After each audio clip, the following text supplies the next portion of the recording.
ছিলাম একটা, আরেকটা হলো যে অর্থনীতিকে উনি যতই চেষ্টা করুক যে চাঙ্গা করার জন্য, কিন্তু আমরা তো দেখতে পাচ্ছি যে যেভাবে উনি চেষ্টা করছেন কিন্তু সেইভাবে তো বিদেশ থেকে এখন পর্যন্ত কোনো ইনভেস্টমেন্ট আসে নাই। বিএনপি দেশের জন্য রাজনীতি করে, গণতন্ত্রের জন্য রাজনীতি করে। বিএনপি কে ম্যানেজ করার জন্য তো হাসিনাও বহু চেষ্টা করছে, বহু মন্ত্রণালয় অফার করছে, ক্ষমতা অফার করছে, কিন্তু বিএনপি তো ম্যানেজ হয় নাই। এই যে আজকে দেখেন আপনি যে প্রশ্নটা ওনাদেরকে করলেন যে হামিদ সাহেব কিভাবে গেল, আবার হামিদ সাহেব আসলো, ওই সময় কি সরকারের থেকে ব্যাখ্যা দেওয়া হয়েছে এবং লোক দেখানো হয়েছে, তারা তদন্ত কমিটি করছে কিভাবে উনি গেলেন। এটা একটা হাস্যকর ব্যাপার। কারণ স্বাভাবিকভাবে ধরেন এই ইউনূস সাহেব সহ এই সরকারকে তো আমরাই এনেছি, এবং আমরা যেটা চাচ্ছিলাম যে যে কোনো বিষয়ে যে কোনো সময় রাজনৈতিক দলগুলোর সাথে ওনার সবসময় আলোচনা রাখা উচিত, যাতে কোনো বিষয়ে গ্যাপ না হয়। এখন যেহেতু একটা সুযোগ আসছে, আমাদের দলের বর্তমানে যিনি দল চালাচ্ছেন আমাদের ভারপ্রাপ্ত চেয়ারম্যান, তো উনি যেহেতু সেখানে গিয়েছেন, তা আমার তো মনে হয় এটা একটা খুব উত্তম একটা সুযোগ হয়েছে। ওইখানে যদি উনি ওনার সাথে কথা বলেন, মত বিনিময় করেন, বিভিন্ন বিষয়ে আলোচনা করেন, এটা দেশ ও জাতির জন্য একটা উপকার হবে। আমি মনে করি যে এই আলোচনাটা হওয়া উচিত তারেক রহমান সাহেবের, আমাদের ভারপ্রাপ্ত তারেক চেয়ারম্যান সাহেব। রহমানের পক্ষ থেকে কোনোভাবে ওনাকে আমন্ত্রণ জানানো হয়েছে কিনা মানে বৈঠকের জন্য? যেরকম টিউলিপ সিদ্দিক একটা চিঠি দিয়েছে, গার্ডিয়ান পত্রিকায় এসেছে, এটা নিয়ে বেশ আলোচনা চলছে। তারেক রহমানের তরফ থেকে এরকম কোনো উদ্যোগ নেওয়া হয়েছে না, কিনা? এটা তো যেহেতু বিষয়টা ওনার, উনি হুম। এখন দায়িত্বে আছেন, রাষ্ট্রের দায়িত্বে আছেন। উনি যদি মনে করেন, তাই না, যেমন আমরা তো যে কোনো সময় আর ওনার সাথে কথা বলতে পারি না, উনি যখন মনে করেন তখনই কিন্তু কথা বলা সম্ভব হয়। তো সেই কারণে আমি মনে করি যে উনি মনে করা উচিত, যেহেতু এখানে তিনি গিয়েছেন, ওইখানে আমাদের ভারপ্রাপ্ত চেয়ারম্যান সাহেব আছেন, উনি নক করলে অবশ্যই কথা বলবেন আমাদের ভারপ্রাপ্ত চেয়ারম্যান। এতে করে সম্পর্কের কোনো উন্নয়ন হতে পারে কিনা বলে যে যে অবশ্যই নির্বাচনী। যদি শোনেন, কথা বললে তো সবকিছুর উন্নতি হয়, আর কথা যত কম বলবেন আপনি ততই গ্যাপ সৃষ্টি হয়। এই জিনিসটা যদি এই ইন্টারিয়াম গভর্নমেন্ট আসার পর থেকে যদি বারবার প্রতিনিয়ত রাজনৈতিক দলগুলোর সাথে বসতো, বিভিন্ন গুরুত্বপূর্ণ সিদ্ধান্তের ব্যাপারে যদি মত বিনিময় করতো, তাহলে তো এই যে কিছু কিছু জায়গায় গ্যাপ হয়েছে, এই গ্যাপগুলো তো হওয়ার সুযোগ ছিল না। যেটা আমরা বারবার বলে আসছিলাম যে উনি শুধু বিএনপি না, সবার সাথে ওনার বসা, আর বিএনপির সাথে তো অবশ্যই বসা উচিত, তাই না? আমি তো মনে করি যে এটা ওনার পক্ষ থেকে, উনি যেহেতু এখানে গেছে, এই সুযোগটা উনি নিবেন, বা এটা অন্তত দেশ ও জাতির জন্য উপকার হবে। আপনি বলছেন যে আপনাদের কথা বলার সুযোগ কম, কিন্তু আপনারা তো আমরা দেখছি বিভিন্ন সময় বৈঠকে আপনাদেরকে ডাকছে, আপনারা কথা বলছেন। তারপর নির্বাচনের ব্যাপারে উনি একটা সিদ্ধান্ত দিয়েছেন, সেই ব্যাপারে আপনারা আপত্তি জানিয়েছেন।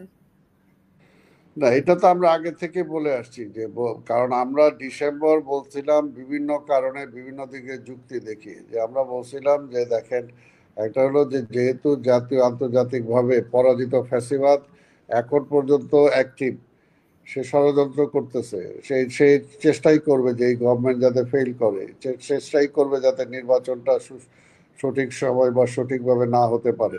এটার জন্য আমরা চাচ্ছিলাম একটা, আরেকটা হলো যে অর্থনীতিকে উনি যতই চেষ্টা করুক যে চাঙ্গা করার জন্য, কিন্তু আমরা তো দেখতে পাচ্ছি যে যেভাবে উনি চেষ্টা করছেন কিন্তু সেইভাবে তো বিদেশ থেকে এখন পর্যন্ত কোনো ইনভেস্টমেন্ট আসে নাই। বা এখন এই যে গত 10 মাসে আমরা দেখলাম যে বেকার সমস্যা অনেকটা বাড়ছে।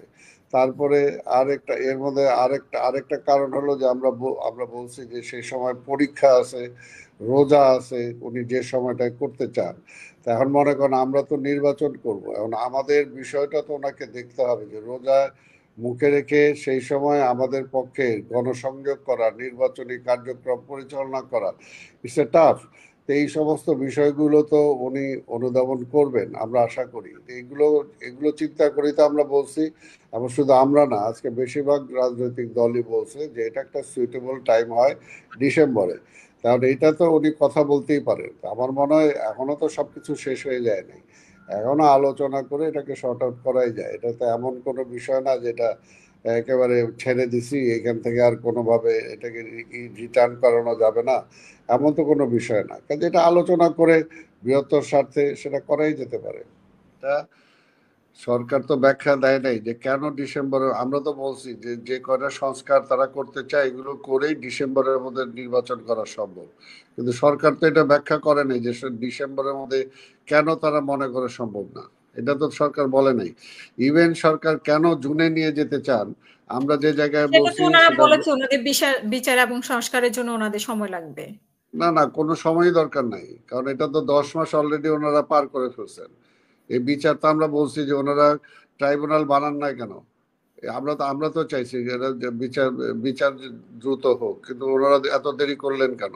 যদি আরো ট্রাইব্যুনাল বানাইতেন তাহলে তো বিচার শুরু হয়ে যেত। আর এমন তো কোনো কথা নাই যে বিচার এখন শুরু হইলে এটা কি আবার পরবর্তী গভর্নমেন্ট এসে কি বিচার বন্ধ করে দিবে? এটা কি সুযোগ আছে?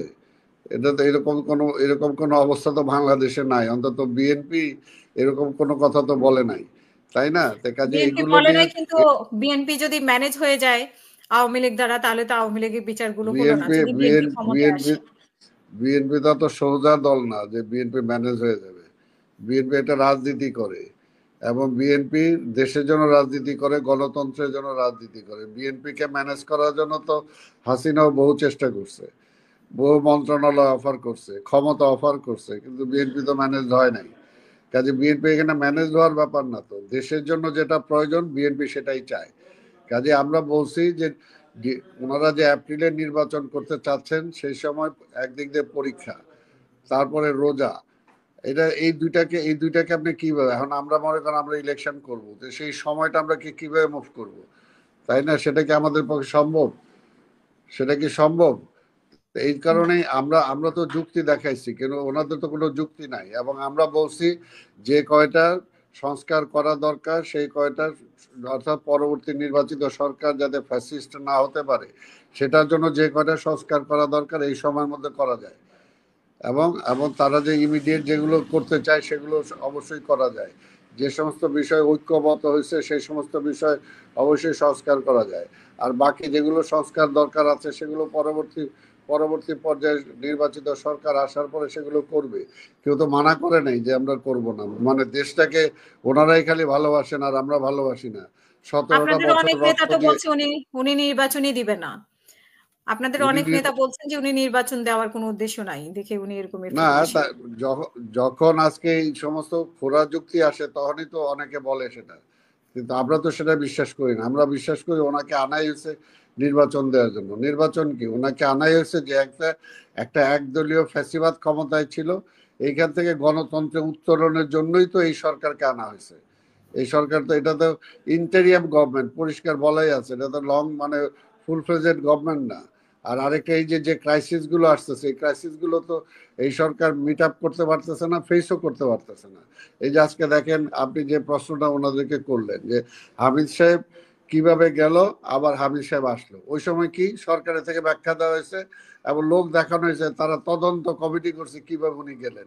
এটা একটা হাস্যকর ব্যাপার। এটা অ্যাবসলিউটলি এখানে ডক্টর ইউনূস সাহেব সহ সবাই জানতো হামিদ সাহেব যে দেশ থেকে বাইরে যাবেন, এটা সবাই ওনাদের নলেজের বাইরে উনি যান নাই। কিন্তু সেই সময় কি হলো, উনি যাওয়ার পরে দেশে একটা টোটাল এমন একটা অ্যাবনর্মাল সিচুয়েশন করা হলো। তো আজকে যখন উনি ফিরে আসলো, আজকে আমার সেই ছাত্র বন্ধুরা কোথায়? আজকে তাদের ব্যাখ্যাটা কি, তাদের বক্তব্যটা কি? এটার জন্যই বললাম যে রাজনীতিটাকে একে ছেলে খেলা করার কোনো বিষয় না এখানে। দেশটায় আমরা একটা ক্রাইসিস থেকে পরিপূর্ণভাবে এখন পর্যন্ত উত্তরণ ঘটাতে পারি নাই। যে জায়গায় সবসময় একটা ষড়যন্ত্র চলছে। এই যে এখন যেটা আপনি বললেন ইউনূস সাহেব ওইখানে যাচ্ছে, ওইখানেও আওয়ামী লীগ বিভিন্ন রকম ষড়যন্ত্র করতেছে। আমরা তো এই সমস্ত ষড়যন্ত্রগুলোকে, যেহেতু এই সরকার ফেস করতে পারছে না এবং এটা কোনোভাবে একটা ইলেকটেড গভর্নমেন্ট ছাড়া এটাকে ফেস করা সম্ভব না। কারণ আমরা দেখছি যে শেখ হাসিনা এখনো বলে বেড়ায় যে সে নির্বাচিত প্রধানমন্ত্রী, যদিও সে নির্বাচনের মাধ্যমে হয়ই নাই, কিন্তু তারপরে সে বলে বেড়ায়। তার মানেটা কি? এটা একটা অবশ্যই একটা। আবার এই যে আরেকটা যেটা শুনলেন যে ইনভেস্টমেন্টের ব্যাপারে, বা আজকে চায়না বলি বা আজকে জাপান বলি, অন্যান্য দেশ যে আমাদেরকে যতই কথা বলতেছে কিন্তু কোনোটা কিন্তু কার্যকর হচ্ছে না। কার্যকর হচ্ছে না এই কারণেই, যে পর্যন্ত একটা ইলেকটেড গভর্নমেন্ট না আসবে সে পর্যন্ত এগুলো কোনো কিছুই কার্যকর হবে না, কোনোভাবে এগোবে না। এটা যে যত কথাই বলুক না কেন।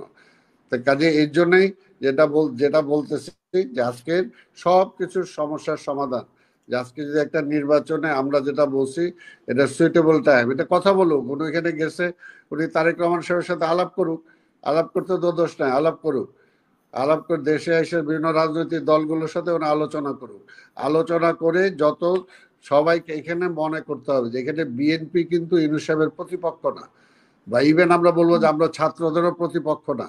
আমরা দীর্ঘ 17 বছর লড়াই করছি, শেষের দিকে আইসা ছাত্ররা সবাই সম্পৃক্ত হয়েছে। এটা তো আমরাই বলছি যে আমাদের যে লড়াইটা 17 বছর আমরা করছি, আমরা এই লড়াইটা শুধু বলছি এটা আমাদের লড়াই না, এটা শুধু বেগম খালেদা জিয়া বা তারেক রহমানের লড়াই না। আমরা বলেছি সাংবাদিক, ছাত্র, বুদ্ধিজীবী, আজকে এই যে এখানে পেশাজীবী, আজকে এই যে বিভিন্ন মহল যারা আছেন সবাই, আমরা যে সবাই স্বার্থ এখানে জড়িত, কাজে সবাইকে আমরা নেমে আসার জন্য আহ্বান জানাইছি রাজপথে। এবং রাজপথে নেমে আসার পরে আমরা বলছি অভ্যুত্থান হবে এবং সেই অভ্যুত্থানে শেখ হাসিনা পালাবে, এবং হয়েছে তাই। সেটা তো আমরা কখনো তাদেরকেও অস্বীকার করি নাই, বা আমরা বলিও না যে শুধু আমরাই সবকিছু ঘটাই দিছি এত কিছুর পরেও। কিন্তু আমরা যেটা চাই, যে পরিস্থিতি থেকে, যে পরিস্থিতিতে আমরা ফ্যাসিবাদকে বিদায় করছি, আল্লাহর রাস্তা আবার সেই অবস্থায়, সেই আধিপত্যবাদী শক্তির উপর ভর করে আবার যাতে সেই ফ্যাসিবাদ ফিরে না আসতে পারে, সেটার জন্য আমাদেরকে সচেতন থাকা দরকার।